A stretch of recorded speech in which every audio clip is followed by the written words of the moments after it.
James Webb space telescope ने ढूंढ निकाला है यूनिवर्स का सबसे oldest complex organic molecule.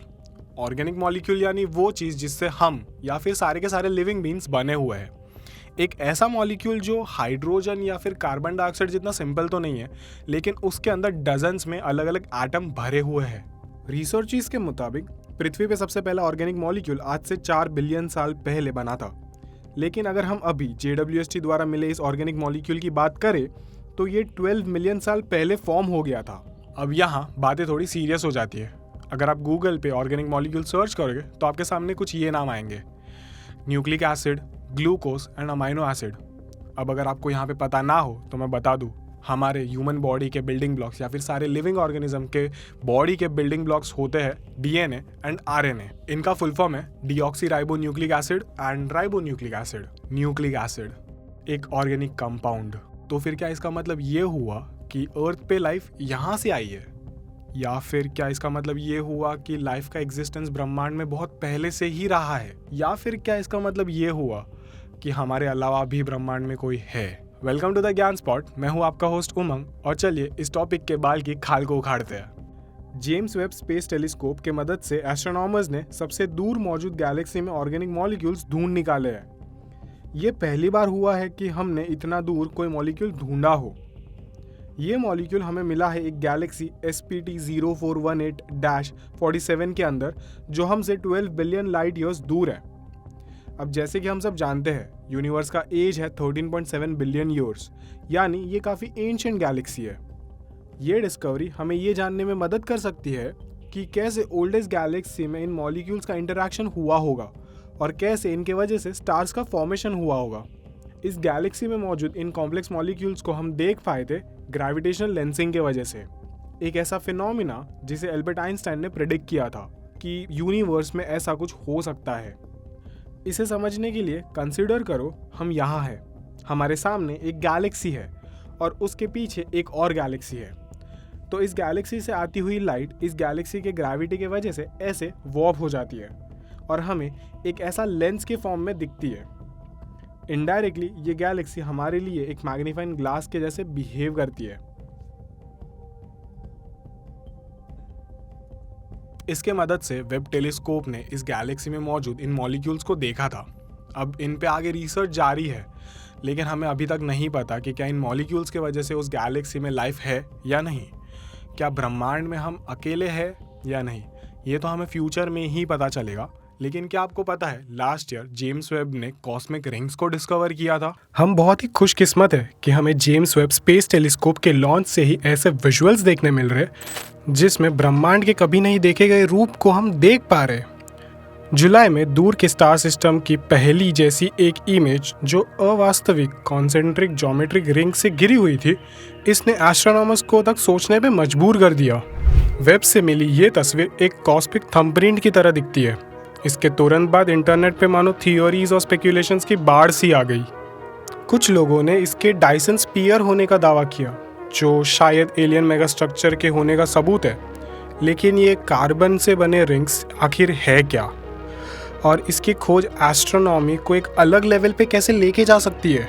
Web star system वुल्फराइट 140 और इसके आसपास 17 डस्ट के रिंग्स को कैप्चर करने में कामयाब रहा, और इसका नतीजा वाकई में चौंकाने वाला है।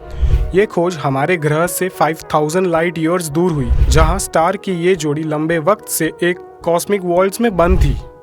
ये स्टार्स जब भी एक दूसरे के करीब आते तो धूल का गुब्बारा निकलने लगता है, और ये धूल हर गुजरते वक्त के साथ उनके चारों ओर एक के बाद एक रिंग्स बनाते जाती है। एक वसीयत जो मानो उन्होंने एक दूसरे के लिए बनाई हो। ऐसे जोड़ियों में O टाइप स्टार्स होते हैं, जो हमारे सूर्य के साइज का करीब 30 गुना होता है, और इसके साथ वुल्फराइट स्टार हमारे सूर्य से करीब 10 गुना बड़ा होते हैं। वुल्फराइट स्टार्स कभी O टाइप स्टार्स थे, जो अब अपने जीवन के अंत के नज़दीक है। लेकिन इससे पहले कि वो नष्ट होकर ब्लैक होल बने, ये शक्तिशाली हवाओं को बनाते, जो बड़ी मात्रा में गैस को स्पेस में धकेलते, जो अपने युद्ध से भी ज़्यादा गर्म होती है। और हो सकता है कि इस खास जोड़ी में वुल्फराइट स्टार ने इस प्रोसेस में अपने वास्तविक रूप का आधे से ज़्यादा हिस्सा बहा दिया हो। अब जब भी तारे एक दूसरे के करीब आते, उनकी तारकीय हवाएं एक दूसरे से मिलती है, उनके गैसेस को कंप्रेस करती है और धूल बनाती है।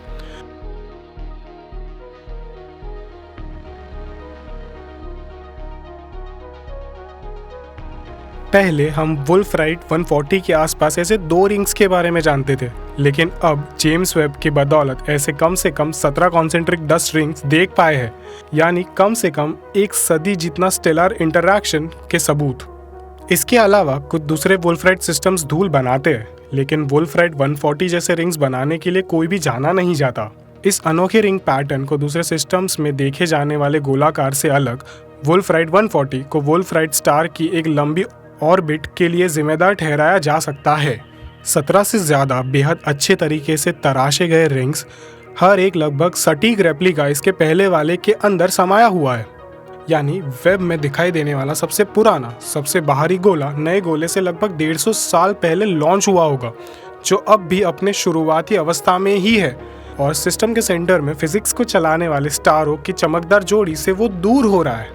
अपने शानदार प्लान और वाइल्ड फायरवर्क्स के साथ वुल्फ्राइट ने वेब द्वारा जारी की गई सबसे पेचीदा और जटिल पैटर्न वाली इमेज में से एक को जारी किया है।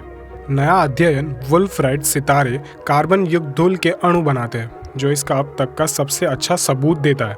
इसके अलावा धूल के गोले का प्रिजर्वेशन ये बताता है कि ये धूल सितारों के बीच विरोधी वातावरण में जिंदा रह सकती है, और जो भविष्य के सितारे और ग्रहों के लिए मटेरियल सप्लाई करने जा रही है। जाहिर है ये वेब द्वारा ली गई पहली इमेजेस में से एक थी, जिसे समझने की कोशिश वैज्ञानिक कर रहे हैं, और हम रुकी हुई सांसों से नए ब्रह्मांडीय अजूबों का इंतजार कर रहे हैं, जो तकनीकी चमत्कार का खुलासा करेगी। और अगर आप इस बात से निराश हो गए हो कि ये रिंग्स एलियन मेगा स्ट्रक्चर में नहीं बदलने वाले, तो अभी आप उम्मीद ना हारो, क्योंकि वेब ने एक्सोप्लैनेट्स के केमिकल कंपोजिशन का टेस्ट करना शुरू कर दिया है, और जल्द ही वो अपने क्लोज सिस्टम प्रॉक्सिमा सेंचुरी पर अपनी नज़रें गड़ाने वाला है। रीसेंट एस्ट्रोनॉमिकल खुलासे बताते हैं कि हमारे गैलेक्सी में अरबों पृथ्वी जैसे ग्रह फैले हुए हैं, जो ब्रह्मांड में अरबों गैलेक्सीज में से सिर्फ एक है। 2 सिंपल फैक्ट्स के आधार पर हमारे सोलर सिस्टम के बाहर जीवन बड़े पैमाने पर मौजूद हो सकता है। सबसे पहले नाइट्रोजन, हाइड्रोजन और ऑक्सीजन जैसे जीवन के केमिकल एलिमेंट्स ब्रह्मांड में बहुत है। जैसे पृथ्वी पर जीवन जीने के लिए 2 मुख्य कंपाउंड्स हैं, पानी और ऑर्गेनिक कार्बन। दूसरा, हम जानते हैं कि पृथ्वी पर उसके इतिहास के बहुत पहले से जीवन मौजूद था, ग्रह बनने के तुरंत बाद, जो ये बताता है कि एक बार कंडीशन सही होने पर जीवन आसानी से और बहुत जल्दी उभर आता है। अगर जीवन की उत्पत्ति बड़ी है, जो कॉम्प्लेक्स लाइफ भी बड़े पैमाने पर होगी, और हम सिर्फ सिंगल सेल्ड माइक्रोब से कहीं ज़्यादा खोज सकते हैं। हो सकता है कि इंटेलिजेंट एलियन लाइफ की भी शुरुआत हुई हो और फिर वे नष्ट हो गई हो।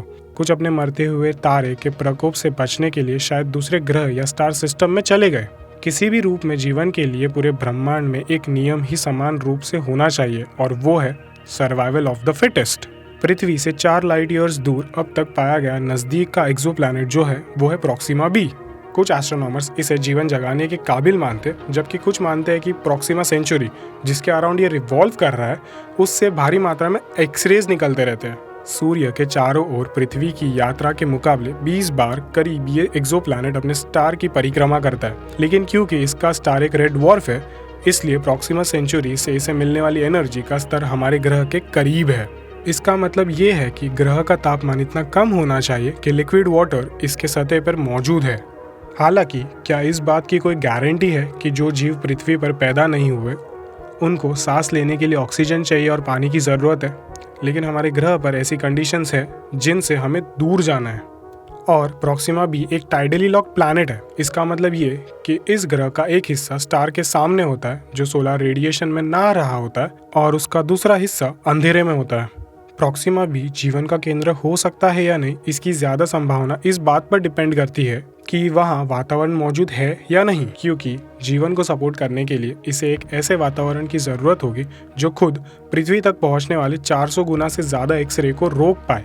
और अगर ये ऐसा ही है तो ग्रह में ट्वाइलाइट जोन यानी दिन और रात के बीच के रीजन में जीवन मुमकिन है। यानी ये मुमकिन है कि प्रॉक्सिमा भी इंटेलिजेंट स्पीशीज को जन्म दे सकती है।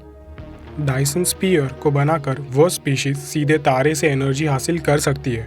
वह स्पीशीज उन अजीबोगरीब रेडियो सिग्नल के सोर्स भी हो सकते हैं जिनका तारे की दिशा से आने का पता हमें 2019 में लगाया था। हालांकि सूर्य उनको एनर्जी दे सकता है जो इनके गायब होने की वजह हो सकती है। सूर्य के मुकाबले रेड डवार्फ्स आसानी से स्टेलर फ्लेयर्स बनाते हैं। ईयर 2018 में वैज्ञानिकों ने प्रॉक्सिमा सेंचुरी से आने वाले लाइट फ्लैशेस का पता लगाया था जो सोलर फ्लेयर्स से काफ़ी अलग थे। प्रॉक्सिमा सेंचुरी को मॉनिटर करने के लिए उन्होंने टेलीस्कोप की मदद ली जो मिलीमीटर वेवलेंथ में लाइट का पता लगा सकता है। उन्होंने वेवलेंथ में बड़े फ्लैशेस को देखा। एस्ट्रोनॉमर्स ने कभी भी स्टेलर फ्लेयर्स को लाइट के मिलीमीटर वेवलेंथ में नहीं देखा था।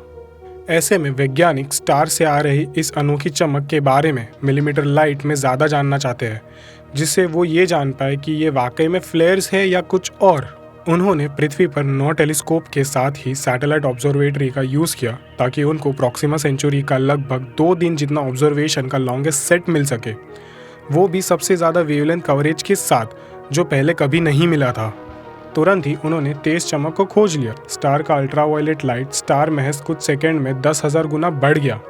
अगर इंसान अल्ट्रावायलेट लाइट देख सकते तो ये कैमरा के फ्लैश से अंधा होने जैसा होगा। प्रॉक्सिमा सेंचुरी वाकई में तेजी से ब्राइट हो गया।